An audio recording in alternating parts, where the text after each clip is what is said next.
இந்த மெண்டலிசம் எக்ஸ்பெரிமெண்ட்ல வந்து இவ்வளோ நாளாக வந்து ஒரு கார்டு வச்சு பண்ணிட்டு இருந்தோம். இது வந்து ஒரு நோட் பேடில் வந்து எந்த ஊருக்கு இவங்க வேலைக்கு போகலாம் அப்படின்ற ஒரு ஐடியாவுக்காண்டி எழுதி வச்சிருக்கோம். இப்போ வந்து எந்த ஊருக்கு போகலான்னாக்க இது என்ன ஊர் சவுண்டா சொல்லுது? சென்னை.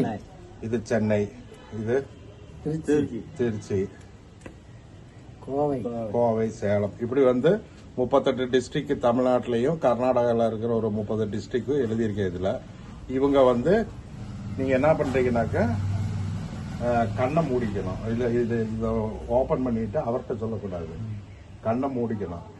நான் அந்த ஊர் தான், இவங்க வந்து கண்ணை மூடிக்குவாங்க. அந்த ஊர் தானான்னு சொல்கிறப்ப அவங்க வந்து சொல்கிறத பார்க்கலாம் அப்படின்ட்டு. நீங்கள் கண்ணை மூடுங்க, 2 பேரும். நீங்கள் புக்கு ஓப்பன் பண்ணிக்கோங்க. பக்கத்தில் அது மைண்டில் வச்சுக்கோங்க. இப்போ பார்த்து ஓப்பன் பண்ணிட்டு ஃபுல்லாக ஓப்பன் பண்ணிட்டு, அப்படி இல்லை ஃபுல்லாக இப்படி ஃபுல்லாக ஒரு பக்கம் மட்டும் இப்படி ஓப்பன் பண்ணு. அந்த ஊரை மைண்டில் வச்சுக்கோங்க. கண்ணை மூடுங்க. நீ பாரு, நீ பாரு, நீ பாரு, என்ன பாரு, இது என்ன ஊர் வருதுன்னு பார்த்துக்க. இங்கே பாரு, மைண்டில் வச்சுக்க, பார்த்துக்க. இப்போ வந்து இவங்க நிறைய ஊர் இருக்கு.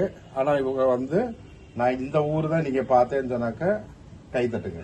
ரைட்டா? நீங்க பார்த்த ஊர் வந்து கரூரா? கை தட்டுங்க, கை தட்டு. அப்ப வந்து இவ்வளோ டிஸ்ட்ரிக்ட்ஸ் இருக்கு. ஆனா வந்து இவர் எதிர்பார்த்தது கரூர், அவர் பார்த்தது கரூர்.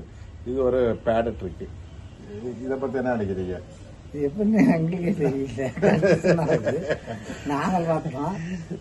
இவங்க பார்த்தப்போ வந்து கிட்டத்தட்ட தமிழ்நாடு இருந்துச்சு, ஒரு 50-60 டிஸ்ட்ரிக்ட் இருந்துச்சு. ஆனால் 2 பேரோட மைண்டு கனெக்ட் ஆனது வந்து கரூரில் தான் வேலை எதிர்பார்க்குறாங்க. இது ஒரு ட்ரிக்கு. இது பார்ப்போம். மெண்டலிசம் எக்ஸ்பெரிமெண்ட் ட்ரிக்குன்னு சொல்றதை விட நான் சொல்றது மெண்டலிசம் எக்ஸ்பெரிமெண்ட்.